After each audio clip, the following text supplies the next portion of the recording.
los medios de manipulación, la mayoría, son partes de la mafia del poder económico y político en el país y se beneficiaban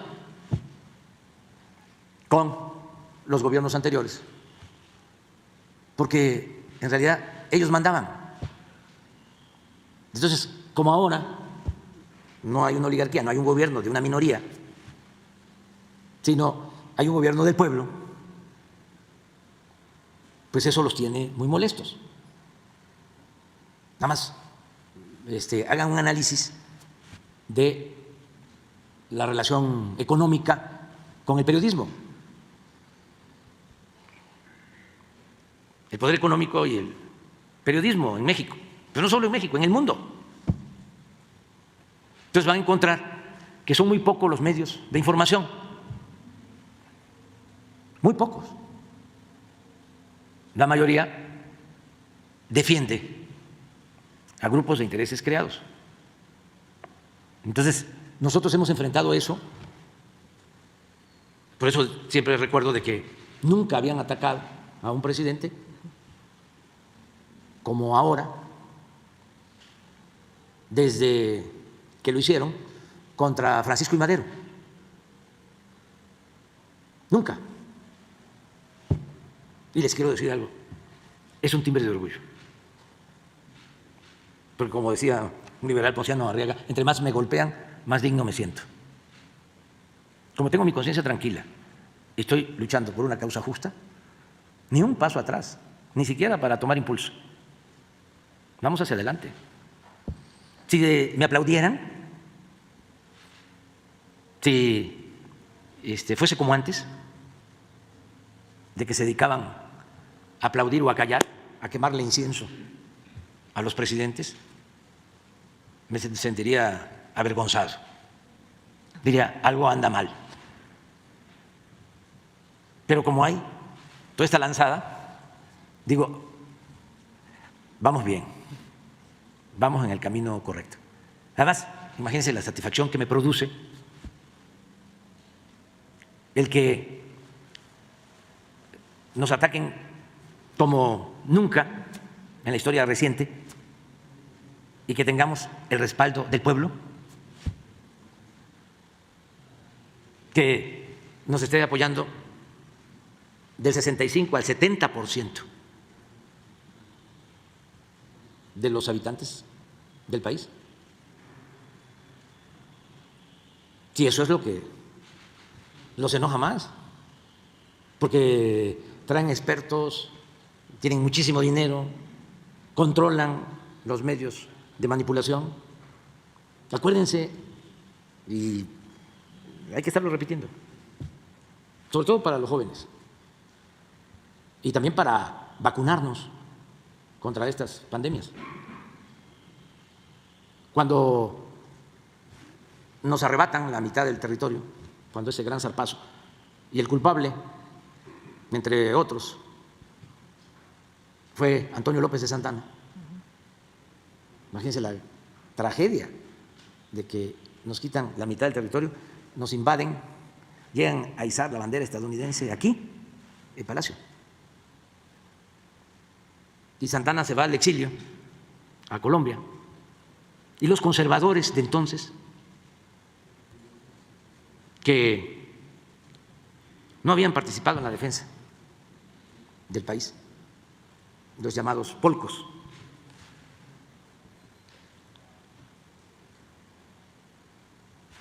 para mantener el dominio en México, deciden, por recomendación de su asesor principal, su ideólogo, Lucas Alamán, que había que traer a Santana de nuevo.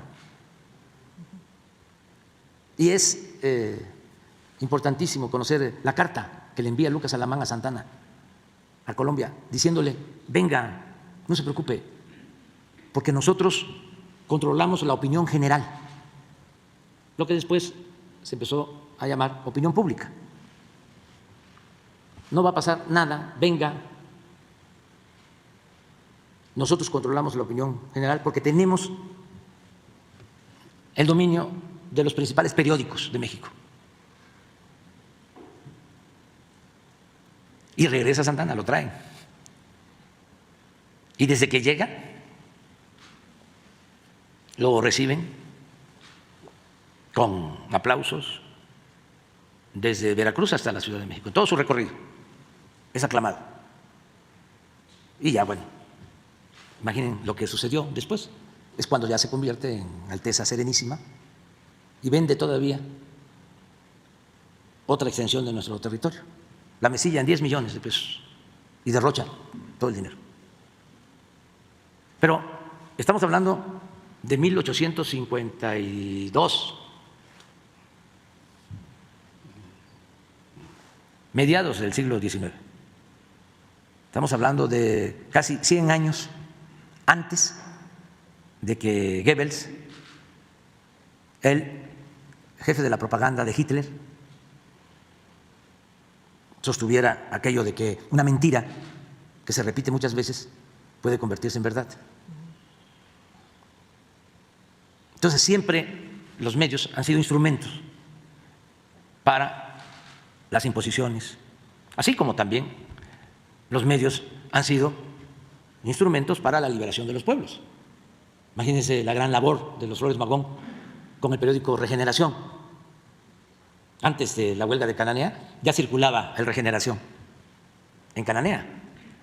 Igual en la huelga de Río Blanco había magonistas haciendo un periodismo revolucionario a favor del pueblo. Pero las empresas se convirtieron, los periódicos se convirtieron en grandes empresas y se llegaron a utilizar como instrumentos para obtener enormes fortunas. Esto es la otra historia. Entonces, si yo no conociera esto, estaría yo preocupado, pero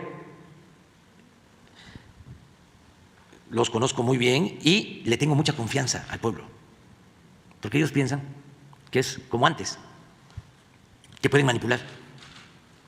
Todavía hasta hace poco tenían un poder impresionante, destruían a opositores, elevaban a dirigentes, imponían presidentes, los medios.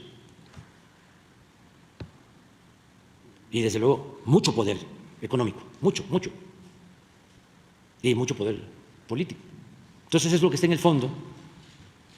Afortunadamente la gente nos está dando su apoyo y yo creo que no debemos ceder. Sería un grave error.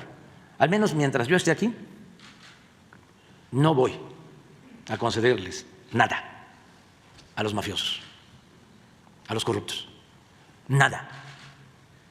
Aunque me insulten, ya lo dije hace unos días, ya Manuelita está en el cielo y tengo mi conciencia tranquila, pero no voy a ceder porque sería traicionarme a mí mismo y traicionar al pueblo. ¿Para qué me pusieron aquí? ¿Por qué el cambio? ¿Qué vamos a conmemorar mañana? Pues la felicidad de la gente, la alegría.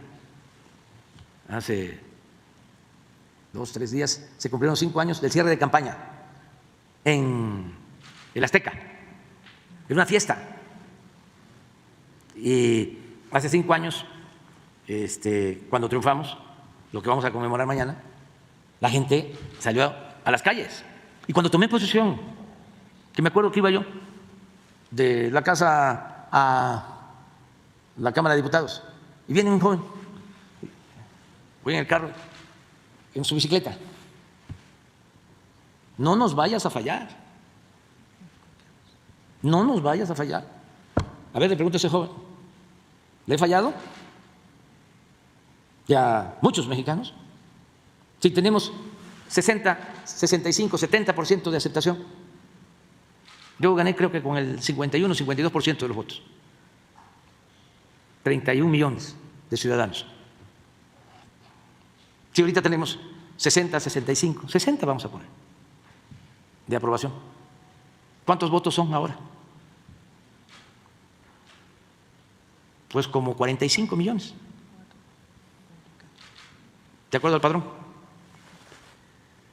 que debe ser de 80 a 85 millones, el padrón de ciudadanos, y me apoyan el 60. No es como el tiempo de antes, de que había impunidad, o que se perseguía a una banda y se protegía a otra. Incluso para perseguir a una banda y destruirlos, se usaba a los protegidos y se les uniformaba de policías. Nada más que eso se oculta en los medios de manipulación.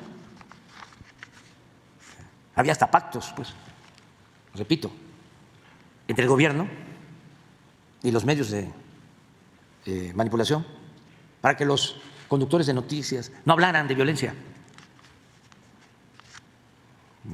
Hacían reuniones con el presidente, los más famosos conductores de noticieros, y hablaban de que tenían que actuar con ética y de manera responsable y no contribuir a hacer apología del delito. Todo lo que ahora hacen en grande. Ahora ya todo es sensacionalismo, amarillismo, con el propósito de dañarnos, porque lo que está en el fondo es la lucha de dos proyectos distintos y contrapuestos de nación. Ellos representan el conservadurismo corrupto y nosotros representamos la justicia, la libertad y la auténtica democracia en el país, aunque les moleste que yo sea tan claro. Somos distintos. Y yo les recomiendo a ustedes que cuando los vean, va a ser muy difícil que vean a los jefes de jefes. No los van a ver, porque esos no dan la cara. Pero cuando vean a sus achichincles, voceros, defensores, oficiosos, no se les acerquen tanto, porque corren el riesgo de que pierdan la cartera. Son muy corruptos, muy corruptos. ¿Saben cuánto tiempo llevábamos sin construir una refinería en México? 42 años, que coincide con el periodo neoliberal. La última refinería, 40, porque la última que se construyó fue la de Salina Cruz, con López Portillo. Desde entonces, porque se dedicaron nada más a extraer petróleo crudo y a venderlo. Y por eso nos convertimos en importadores de gasolinas, porque vendíamos petróleo crudo y comprábamos gasolinas. Es como vender naranja y comprar jugo de naranja. Pero también ahí estaba el negocio y la corrupción. ¿Saben qué hicimos en este tiempo que llevamos en el gobierno? ¿Qué hemos hecho?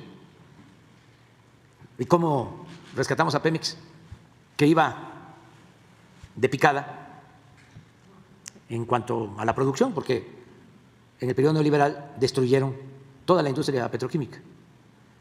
Y en el caso de las refinerías, como les decía, nos dejaron 6 plantas chatarra. Pero en el caso de la producción de petróleo, de extraer 3.400.000 barriles en 2004, a partir de ese pico, 15 años consecutivos con disminución en la producción. Nos dejaron 1.700.000 barriles. En 15 años se cayó la producción a la mitad. Si continuaba la tendencia, si nosotros no hacíamos nada, estaríamos importando petróleo crudo. Bueno, ¿qué fue lo que hicimos para rescatar a Pemex? Entre otras cosas, orientar la inversión a donde hay petróleo y cuesta menos extraerlo,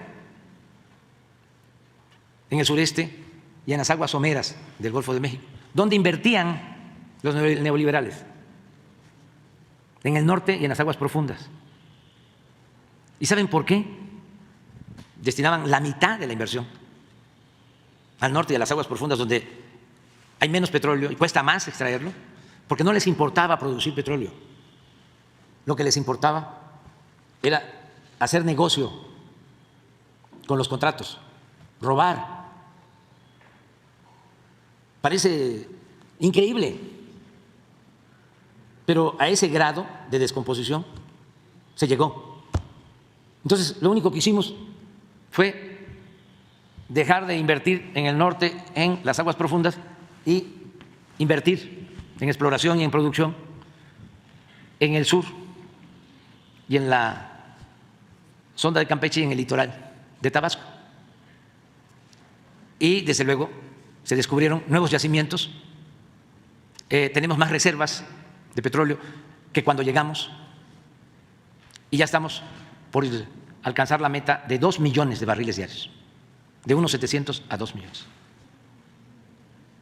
Y pues ahora vamos a tener materia prima para alimentar nuestras refinerías. Las 6 que nos heredaron las estamos rehabilitando. Estamos construyendo 2 coquizadoras nuevas con una inversión de 10,000 millones de dólares.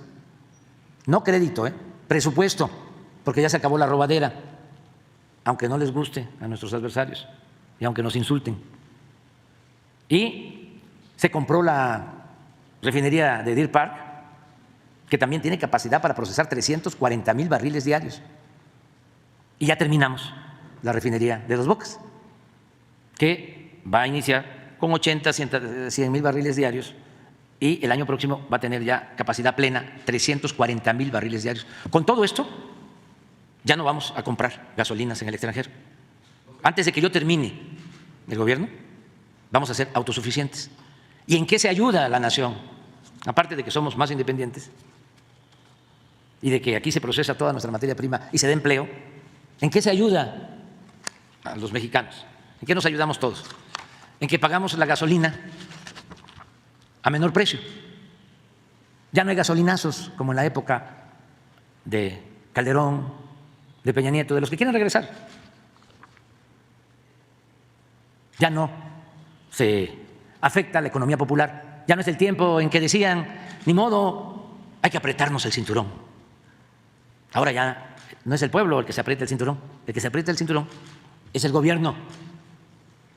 Y no se permite que los traficantes de influencia, aunque se sientan muy poderosos, dominen.